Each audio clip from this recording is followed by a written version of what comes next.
Let me make sure this and that. Welcome to the Weatherboys, everybody. Here we are. How'd I do? That was not fine. it. Well, do it. Come on, do it. No, you do it. Do it. Hello, everybody, and welcome There it to is. the Weatherboys podcast. Thank you for joining us. This is the podcast where we talk a little bit about the stories that we're shooting. Specifically today, a story we're going to shoot. I don't think we've ever done a podcast before the shoot. No, we have. It's usually the recap, and now it's before. Yeah, how do you feel? You excited? You ready? You nervous? I'm slightly more nervous than I thought I was going to be. This is a different kind of fear. Usually our fear is like a physical thing that we're trying to overcome, doing flips on trampolines, diving off of a 15-foot diving board. This is the fear of public speaking, kind of, right? Well, yeah, and I'd say even more so because like it's improv, so it could be anything. I mean, you get anything. You'd be like, I did a thing once, and they were like, act like a cat in heat. And I'm like, what? And then they're like, for 9 minutes. And like, it was like literally like, I'm like, I think I made it 3 minutes. And it was, but point is, you should be nervous. I just got incredibly nervous because I know you're going to set me up as much as you possibly can. I appreciate the fact that you think that I can. And I'm also nervous because we have the special guest sitting over here at Bring Your Daughter to Work Day today. Yes, your daughter. Do you not love your daughter? You didn't bring her? I do love my daughter. I value education, I guess, more than you do. That's true. And also I value a little bit of alone time away from the children. Before we get to our guest, a quick story. Actually, our guest might be interested in this story. You really? Yes, think so? Because it involves he looks really bored looking at you right now. New York City. Okay. All right. So here's the thing. I actually would like your advice on this. Sure, please. So my buddy's getting married New York City this weekend. Yes. My wife and I wanted to fly into town a day early to go see a Broadway show. Because we don't often get to do the Broadway show thing. Sure. So we fly in. So we're going to get there Wednesday, seeing a show. We got a bit overzealous, and we booked a second Broadway show Thursday. Last night, I'm talking to the groom, and he's like, hey, on Thursday night, I'm going to need you, we're going to do like this dinner thing. And I was like, oh, crap. I'm not going to be there for that. Because you're going to be watching Hello, Dolly. Yeah. And he's like, you're not going to be there for the wedding thing that you're in town for. Sure, right. And I was like, it's Broadway. Like I don't often get the chance to go to Broadway. I got to maximize my opportunity. Now, who cares about him? Whatever, right? I mean, you don't even really like him, do you? No, I love this guy. I'm standing up in the wedding. It's like So you're standing up in the wedding, and you're not going to go to the rehearsal dinner, and you're reading at the ceremony. I'm reading at the ceremony. And I think there's another thing that you're doing as well that there's some, we'll talk about it later. Okay. Maybe I shouldn't have said that. We'll back that up. We'll rewind. But point is, you're a very integral part of this. Yeah. And so skip it, right? It's not like they can kick you out. I mean, I did send him a very heartfelt text last night about how much he means to me, but I want to go to the Broadway show. Yeah, you're going to the Broadway show. I think I'm going to go to the show. You're going to the Broadway show. show. All right, well, let's not make our guy wait any longer because he is someone who is familiar with the stage. Our guest today is actor and improviser known for his razor-sharp wit and unforgettable characters. You have seen this man, Marc Evan Jackson, as Kevin Costner on Brooklyn Nine-Nine, Sean in The Good Place, fan-favorite roles across Parks and Rec, The Thrilling Adventure Hour, and Jumanji, just to name a few. Off-screen, Marc is making a real-world impact as the co-founder of the Detroit Creativity Project. It is a nonprofit that brings improv training to public schools in Detroit, helping them build confidence, communication, and creativity through the art of performance. Everybody, please welcome the famous Marc Evan Jackson. Oh. Thank you so much. It's hey really there, nice Marc. to be here. Hey, man, good to see you. Good to see you. Yeah. This is fun. Thank you. So you are, you're not just in Detroit, like temporarily. Detroit has a special place in your heart. I mean, we claim you as one of ours. Oh, so yes, and I claim Detroit as home, though I wasn't born here. I was born in a very similar place. I was born in Buffalo, New York. Buffalo and Detroit have a lot of things in common. It's like the one city that beats us in the snow game. Well, that's... And football often. Yeah. And you could have it. Yeah. But I lived here in the late 90s. I lived here for 4 years when I was working at the Second City in Hockeytown Cafe next to the Fox Theater across from Comerica Park. And in those 4 years, Detroit became home. So when things began to move in Los Angeles for a lot of us, in fact, we get asked in LA what was in the drinking water in Detroit in the late 90s because the hit rate of people coming out as writers, directors, actors, musicians is pretty good. It's more than your average thing. And, these are people like Keegan-Michael Key and Sam Richardson and Tim Robinson and Jamie Moyer and Mary Beth Monroe and Jordan Vogt Roberts, a director, Fred Lee Brown, a musical director, and lots and lots of others whose names you might not know, but Detroit, there was just such a vibe. We had to. There's a very specific reason why it happened. I mean, in Chicago and in Toronto, where other second cities are, in the late '90s, people went there to those cities on purpose for tourism. That wasn't happening so much here just yet, and so we would write a show at the second city and put it up. And 6-7 weeks in, like, our audiences would dwindle because everybody in a 30-mile radius that wanted to see the show had seen it already. So we had to write a new show. So in Detroit, or in Chicago and Toronto, they were writing like one show a year. We were writing like 3 and 4 shows a year. So we got good at it. Like, it was a lot of reps. It was a lot of shots on goal. We refer to shots on goal all the time. Like, you got to try. It makes a ton of sense. I mean, it's a fascinating way to put that because.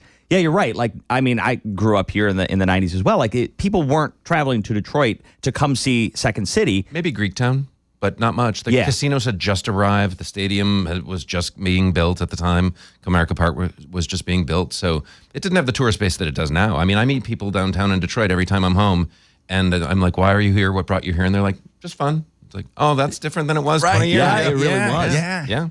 So you're writing three, four shows a year. Mm-hmm. How do you come up with all these new ideas all the time? It feels like you get one big idea. Like, people make their career off of one good idea, and you've got to come up with them all the time. I think that's the lesson. That's the lesson of improv is never letting go of the kernel of an idea, because if it doesn't fit in this show that we're doing here, or if that character or that location or that idea doesn't fit in a scene that we're writing, write it down, put it somewhere else, because sometime soon you're going to go, okay, I've got to generate some material, and then you need it. So you go back through a book and you go, oh, okay, what was Fuzzy Sweater? Fuzzy Sweater was, oh, that's right, it was about this. And so at the same time that we were doing all that, a buddy of mine, Dave Manny at WXYZ, was like, oh, come and do sketches. Let's shoot sketches and we'll show them in between movies on Saturday nights. And so we were doing sort of our own SNL, and as well as our live stage show Wednesday through Saturday, that's right.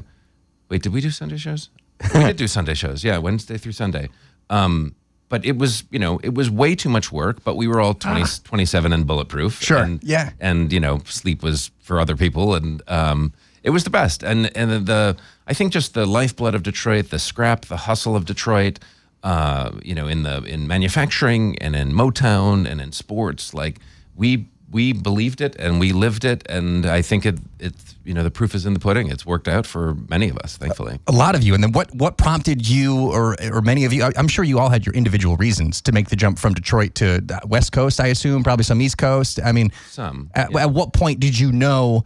I'm gonna go. I'm gonna get this. I need to shift. Well, Michigan at the time was, we had at the time the 6th best paying acting jobs in the state of Michigan when we were at the second city. And so there's nowhere to go beyond that. Sure. And there's nowhere to graduate to. In Chicago, there's theater. In New York, obviously, there's theater. And I think just based on how a lot of us came up watching Saturday Night Live and things like that, we were like, definitely thinking television and film more than stage for most of us.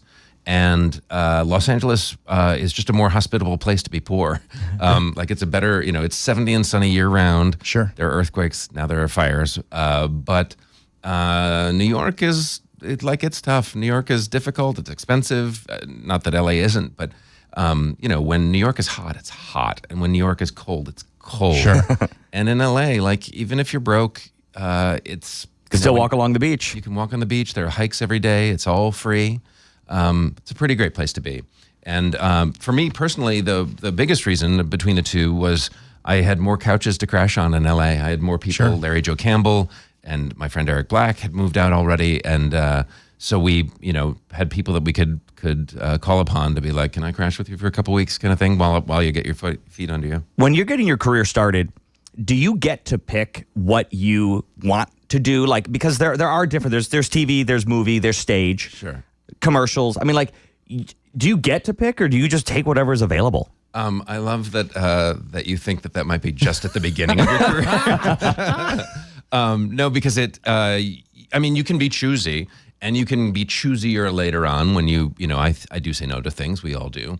But early on, you have to find yourself saying a lot of yes and trying things, and you learn.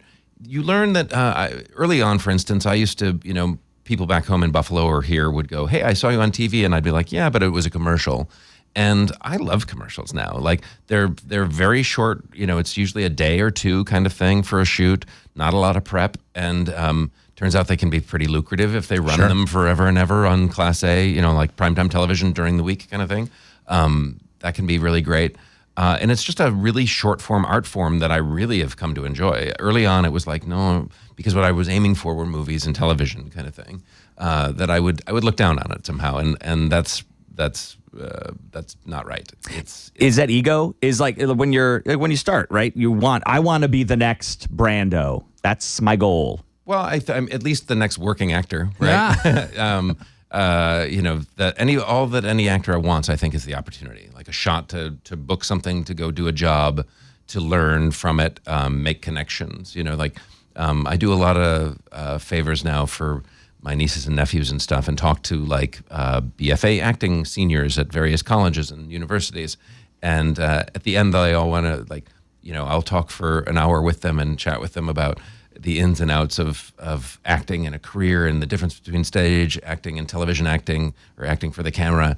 And at the end, they're all like, "How do I get an agent?" And it's like, oh, yeah, be amazing, Right. be where you are forever. Sure. Have made a lot of connections. Like, there's no formula. Like, you've got to, you know, being great at what you do is the baseline. Like, that's assumed that everybody, you know, it's the big leagues. Like you know, if anybody within a mile of Major League Baseball is great, you know what I mean? For sure. Yeah. And like your success rate has to be pretty limited, I imagine, for a lot in the acting world. You know, like there's so few jobs and so many people who want it. How do you keep going?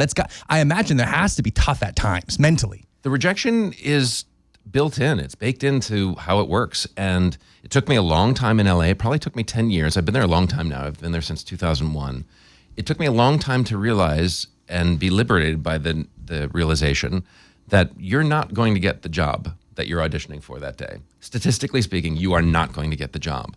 But this is a moment to go and meet somebody, and everybody in the room. So the casting director and the casting associate and the younger person running the camera, holding the clipboard, reading alongside you, like that person's going to be a casting director in 2 years. So learn their name and go be great. And be so prepared that you're not nervous. I wasted a lot of time, not wasted, but early on in my career, I'd be 86% memorized on what I was doing. And so you walking into the room going like, nobody breathe, I think I got it. And like, let's just do it. Seriously, nobody breathes. Right. And then you learn that when you're so cold on the words, when it's all memorized and you're able to make big choices, you can go in going, hey, that's a cool painting. What's that about? Yeah. And they go, whoa, he's not nervous Sure. at all. And when you don't need a job, they can't wait to give it to you. Yeah, right. They see you differently. And it's all about preparation. Like, it's about how you prepare and the person that you are. It's about knowing people's names. It's about being a human in the room. Like, desperation you can smell a mile away, the fear of it all. But you do have to get pretty accustomed to rejection, because you're not going to hear back from that And thing. I mean, preparation is key, obviously, but also like wisdom is earned, right? I mean, you got to just go through it sometimes, I imagine. It took me a long time. Yeah. Yeah. And this, well, go ahead, Dee. Well, we talked. It's so funny how these themes continue to cross on this podcast. So a couple of weeks ago, we interviewed this entrepreneur. He's had a ton of success in Detroit. He's the guy who makes the Made in Detroit. Oh, really? Yeah. Born in Detroit. I'm sorry, born in Detroit. Gosh, Yeah, my apologies. Yeah. Anthony Tomey, and he said same thing about desperation, where he said, "I'm at a point now in my entrepreneurship where I want something. I don't need it, Right. And if I want it, and it's the right price, then it's going to come to me. But I never push. I've stopped pushing for things. They just come to me.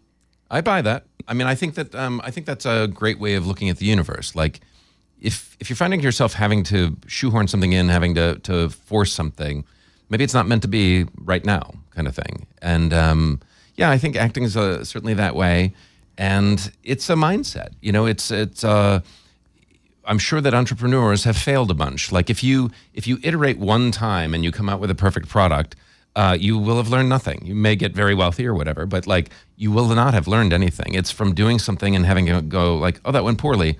Let's look at it again. And that's what improv is all about. Like, that's one thing that makes it good for everyone. Improvisation is not just for people who want to be funny or want to be an actor or want to be a comedian or want to be a writer. It's for absolutely everybody, because what it teaches you is that like improv's impossible, right? You get one word from the audience maybe, and then you go and you walk into a white room with nothing in it and have to create this vivid tapestry of, this meaningful relationship between two people in a very specific location. You're not helping to make me less nervous, by the way. You'll be great. But it's technically impossible. And so it won't go well a lot of the time. And because you're doing it over and over and over again, and all you have is one another, you go into it going like, I don't know, let's try. And when you go through it and it doesn't go well, you go, okay, that was terrible, but I'm not terrible and you're not terrible and we're not terrible. Let's just try it again. Like, let's look at why we didn't connect kind of thing. So it makes you less afraid of failure. Failure is baked into life. Uncertainty is huge in all of our lives. And it makes you realize that you're improvising all day, every day. There's no script for going to the gas station and to church and to work and to, to the kids' ball game or whatever. Like, it teaches you that you've been improvising this whole time, and that the mindset with which you approach it makes a difference. Like, so if you go into it going like, this will be great, and I'm going to go and work with others and lift people up and not compete with them, not try to one-up them, life goes way gooder. Yeah. So the Detroit Creativity Project. So you started that once you got out to LA. How did that come to be? What's the beginning? So my wife Beth Hagenlocker and I have the same feelings about Detroit. She grew up in the north suburbs and loves the city, and it's her legitimate home. And then, of course, all these Detroit expats. I legitimately know maybe 200 Detroit expats in Los Angeles. And so I think it was about 2011, following on the advice of then Mayor Dave Bing, who was going to everybody that he ran into saying, come visit Detroit, come stay in Detroit, open a branch in Detroit, say nice things about Detroit. He was such an ambassador and evangelist for the city. And we all had that same feeling that we had a couple dinner parties at our house in Venice in California. And we're like, what should we be doing for Detroit to give back? And instantly, it was almost embarrassing. It was such a no-brainer that we were like, well, let's see. Every one of my friends were like, well, improv is what's made all of our lives great. Like, it's the reason we have careers. It's the reason we're like better adjusted, kinder, more empathetic people. We should be sharing that with people. And so we launched a pilot program in a couple of schools to teach improv in at the time, middle and high schools in the city of Detroit, in the DP, what is now DPSCD. And it's a wonderful, like, again, it's good for everybody, improv, the unscripted theater, the getting a suggestion and working together to create something out of nothing, which is like alchemy and just the most beautiful thing. But we did an early event at the Detroit Film Theater at the DIA, and Keegan-Michael Key was in town for that, and Tim Meadows was in town for that, and they let us tour the exhibit. It was a photography exhibit called Detroit After Dark, and they let us walk around with some of our students. So we had one high school group there and one middle school group there. And unprompted by me and independent of one another, both Keegan-Michael Key and Tim Meadows went up to these groups, and they were thrilled to meet them, obviously. And they were like, Tim and Keegan said to these guys, so how old are you? And they were like, oh, we're 13, 14, 15, 17, 18, whatever. And you've been improvising. That's so great. I didn't start improvising till I was in my mid-20s. You guys have a huge head start on me. And to watch these kids go, oh, I have a head start on these two? Like, holy cow. And, it's inspiring. And we're looking to share this even younger, because if you never forget how to pretend, like, it would be better, And that is a great thing about children, really. I mean, the younger, the better. The imaginations are insane. I watch my kids. My daughter's 8, my son is 6, and they're just in the living room, and they've just made up a world. The couch is a spaceship. Yep. That chair over there is their house, and it's 2 stories. And they're just like watching their imaginations go. But somewhere along the way, it does feel like as adults we lose that. We do, and there are various schools of thought, obviously, in education and that sort of thing. But somewhere along the line, whether some would argue that it's 3rd grade, and some think that it's later or for other reasons, but there's a societal pressure to like, all right, stop fooling around, grow up, grow up, yep, start reading and sit at this desk and be quiet and don't move, and so we definitely hammer some of the joy out of people at pretty young ages, right? Get serious, grow up, all that stuff, and it's like we say things as adults like, you're 10 now. Knock it off. Yeah. Yeah, like we're encouraging them to stop using their imaginations and creating these stories. And that's one of the things that improv, I mean, it's poetic how you described what improv is. You have nothing and you create an entire universe on that stage. Yeah. And a lot of people, I think improv, like a lot of people know Second City. I mean, I think everybody knows whose line is it ever. And, That's probably you know, the earliest way to. and that's like gamey stuff, and that's improv. But there's also a lot of structure. And then there's also like what you said earlier, like literally audience suggestion, and then 2, 3, 4 improvisers take the stage for 10, 20, 30 minutes, maybe Sometimes more, an hour and a half. Yeah. And it is, if you've never seen it, it is incredible. Gosh, Derek, shut your phone off. It's mind-boggling. I don't think there's any comedy funnier than improv. Like scripted comedy can be really, really, really good. Sure. And that's what I was going to say, man. The research for this was so fun because like there are so many YouTube mashups that just have all of your characters from A Good Place, Brooklyn Nine-Nine, and it just has all the scenes together. And I love the quick cuts back and forth. And I know that those are obviously scripted shows, but there must be some improv within it. Less so in The Good Place because the world building was so important. The canon of what the show was, the good place and the bad place and all that stuff. So a little bit less in that show, but on Parks and Rec and Brooklyn Nine-Nine, like those are all those shows are made by the same people. It's made by a man named Mike Schur, who wrote for SNL, and he was on the original American Office, and then he split off from that to create Parks and Recreation, and then The Good Place, or then Brooklyn Nine-Nine, then The Good Place, then Ted Danson's new show called A Man on the Inside on Netflix, which everybody should watch. It's very sweet and multi-generational and charming and hilarious and great. But Mike Schur's workplace, he's got a no jerks rule. So everybody that works there is great at it, happy to be there. Things move really quickly and efficiently. And frankly, once you do it and then you go work somewhere else, you're like, this is awful. Sure. But because they're so efficient and everybody's good at it, and it's the best writers, funniest, kindest people on the planet, it works really well. So you shoot what's scripted, and then they do what we call fun runs. They go, we got time, something you want to try? And you're like, yes, I'll ruin this scene right now. Yes. And that's where tons of like Chris Pratt stuff on Parks and Rec came from. Like lots of Andy Samberg stuff on Brooklyn. Like there's time for play. And so you often find gold by, the writers will sometimes sneak a piece of paper under your nose that have some alt lines, some, things that they were like, we thought about this. And you're like, oh, I can make that happen. Some of my more famous things, more memeable things are from exactly that. There's a thing that I was given an absolute bucket of gold. I was given on Brooklyn Nine-Nine when Andy Samberg and I are in a safe house, and Andre Braugher we're dressed as perverts, and Andre Braugher comes and finds us. Dressed as perverts like Derek on every day. Like normal Derek normal. We're in the library, and the late, great Andre Braugher comes and finds us. He had a line where he said, you put Kevin's life at risk. And I say, what life, Raymond? I spend every day crawling around the floor of this terrible place with Jake, and I'm learning all his terrible habits. And they gave me the line, do you know what it means to clap back, Raymond? Because I do. And that was written on a page, and I was like, I'm going to murder that, and that's going to be on the internet forever. Yeah. Like they hand you things to say that you're like, I can't wait to do this. Like it's so funny. Yeah. So great. It's a level of trust where they trust you, and if they what did you call it, a fun run? Fun run. Yeah. So like if they say it's a fun run, but that's improv too. You have to trust that the people you are up there with, that you will work together with them. Yeah. And you said it earlier. We talked about it earlier. We could talk about failure forever, but I listened to one of your speeches from like 2017. I think it was at like what's the National Improvisers meeting? I think you may be referring to the Applied Improv Network. Probably. Yeah. It was like 15 or 20 minutes you're talking about improv, and it was so compelling. And you said failure is not a lasting condition, and the confidence that comes behind it is permanent. And you talked mostly about the Detroit Creativity Project. Like it's so simple, but it's so true and powerful. And now you're like putting this into the schools with these kids. Like, I mean, and you're seeing like real results. We are. Yeah. There's anecdotal results. They don't love me to saying this, but I've always been proud of it.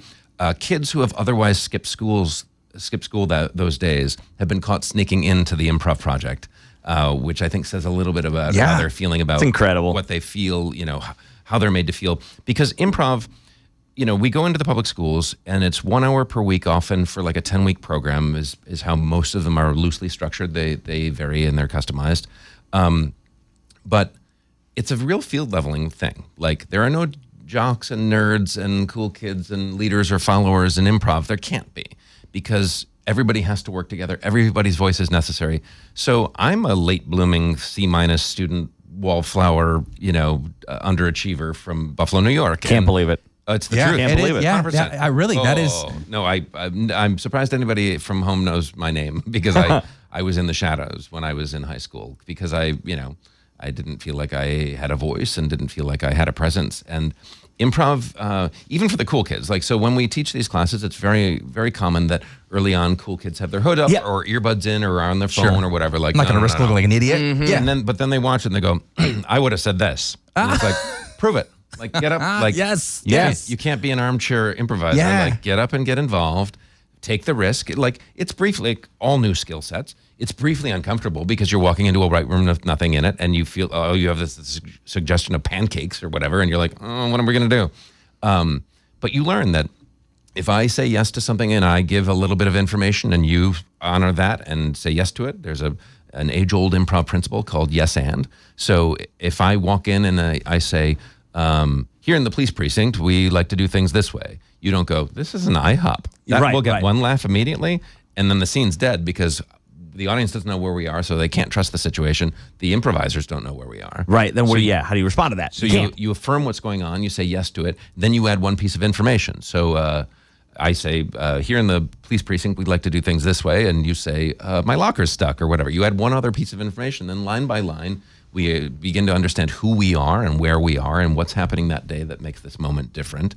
And it's the best thing in the world. Like I want to go one step to, you reminded me about, telling kids to get serious or whatever.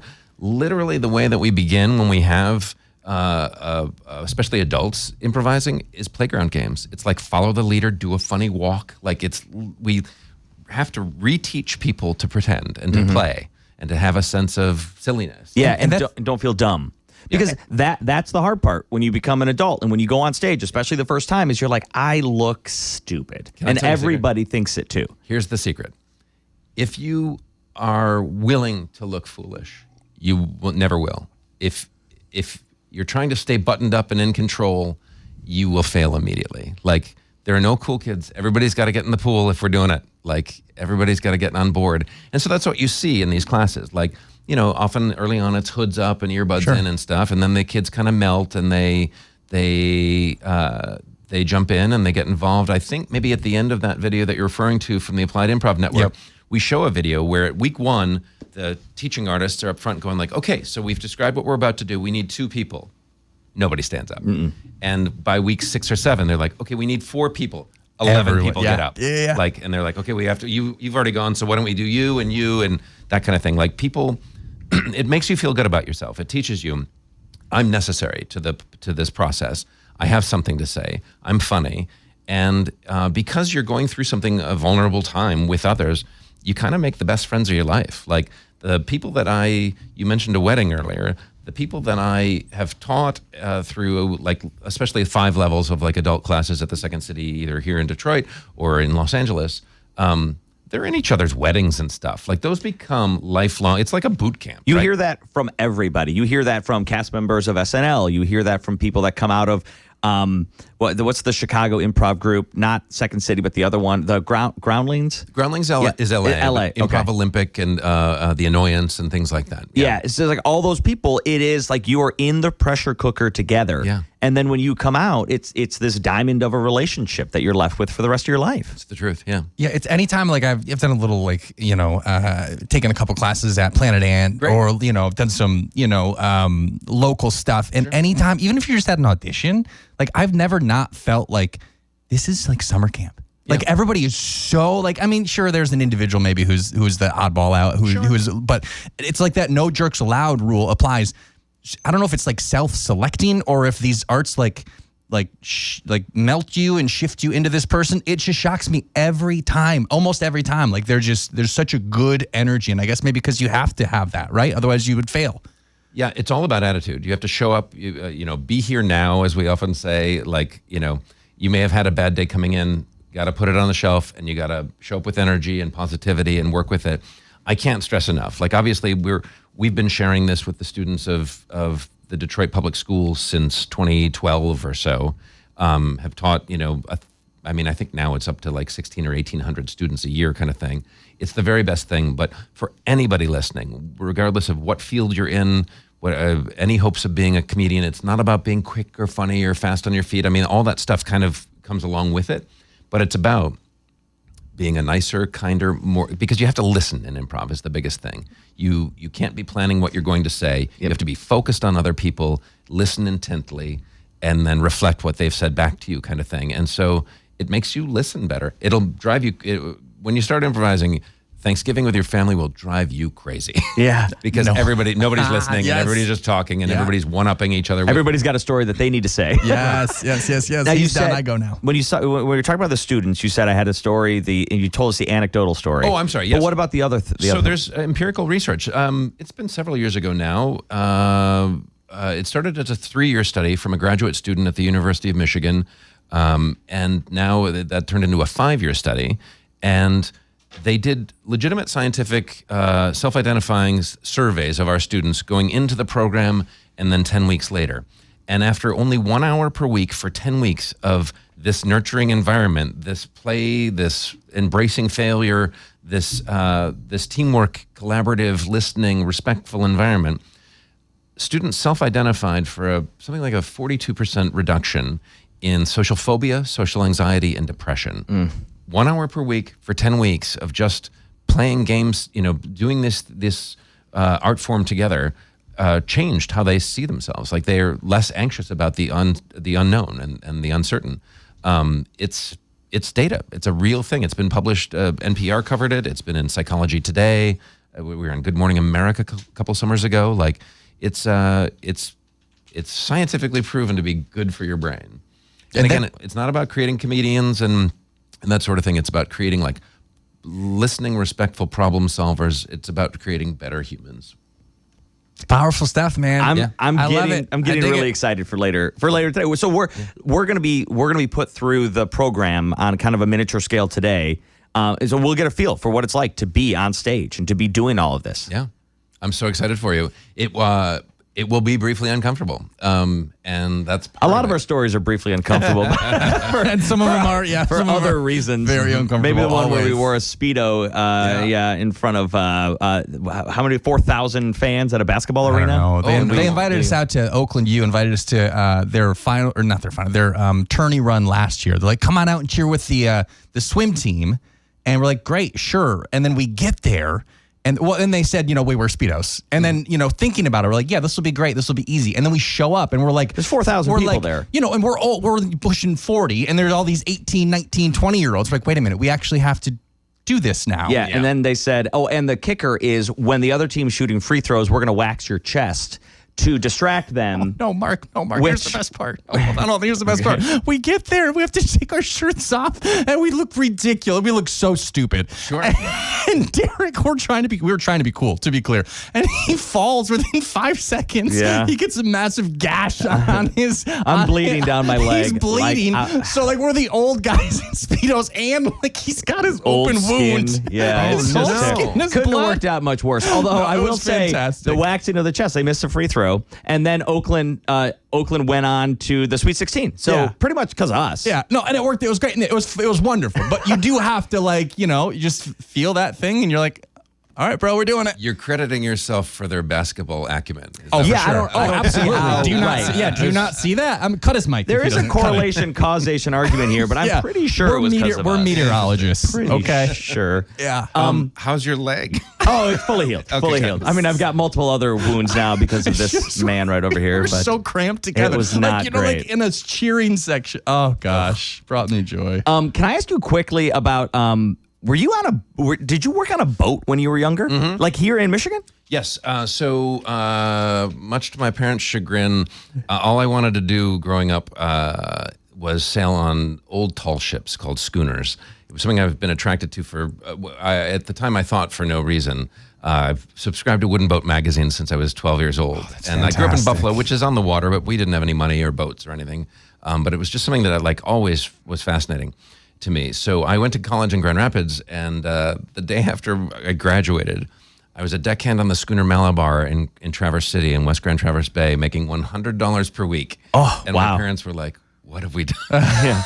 I mean, they were super supportive, but I think that, having gone through 4 years of education, they were like, "You're doing what now?" But it was just something that I really wanted to do. I used to write away to all these captains in Maine, because in the mid-coast of Maine, in Rockland, Rockport, and Camden, there are several of these. There are 9 or 10 of these large schooners. They're like 100-foot-long, 100-year-old wooden boats with no engines in them that used to be the 18-wheelers of the East Coast. They used to take, coal and barrel staves and granite up and down the East Coast, fruit, everything, before there were roads and trains all over there.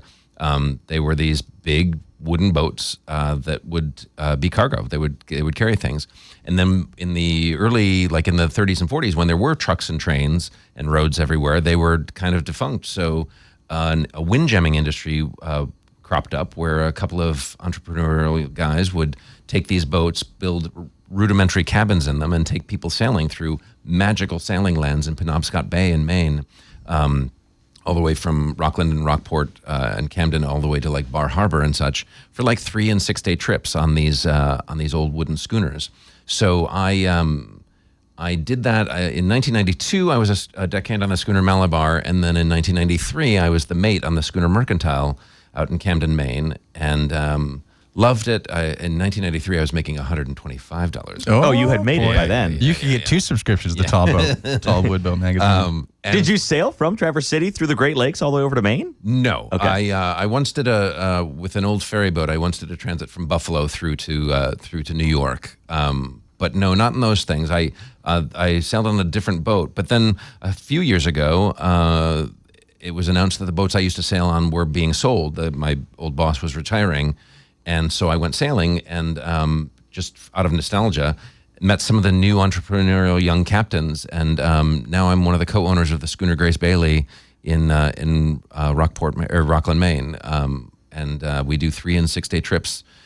You can check it out at sailgracebailey.com. Yes, it's magical. It's like touring around in an old rustic log cabin that does the hiking for you, kind of thing.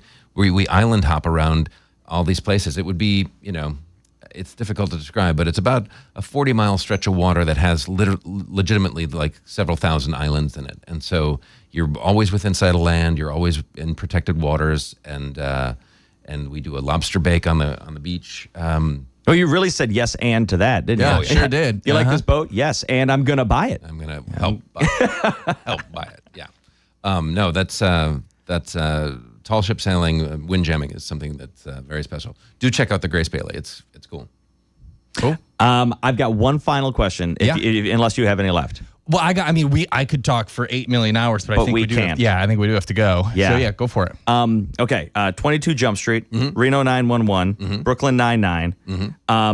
Do you do any projects that don't have numbers in them? I have that has come up before. That it's also like the double numbers, 99 and 22, and yeah.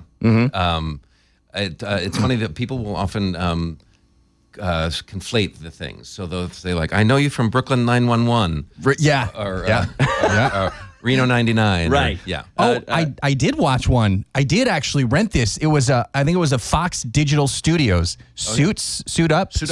Yeah, I watched. They're like 17-minute episodes, right? Yeah. That must have been in the beginning of the internet, trying to figure out what to do with it. It's like a Quibi style, right? Yeah. Quibi. Yeah.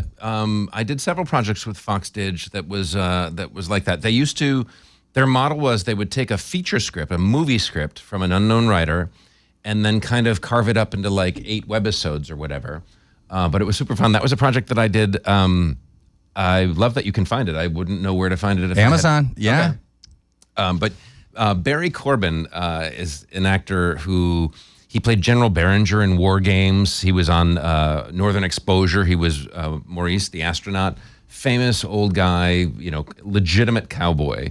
And in addition to working and being number 1 on the call sheet for that show, my favorite part is that I'm now friends with Barry Corbin, and, and he just calls me sometimes and we chat. And it happened not too long ago, and I'm just such a fan. And he's a legitimate buddy, and he he's been around forever, so his stories are amazing. Like one day he got to set on Suit Up, and he had been off for the morning, and I was like, "How was your morning, Barry?" And he goes, "Well, Jimmy Jones called me this morning," and I was like, "I'm sorry, Barry, I don't think I know who Jimmy Jones is," and he goes, "You don't know who James Earl Jones is?" That's not fair. That's a trap. That's a trap.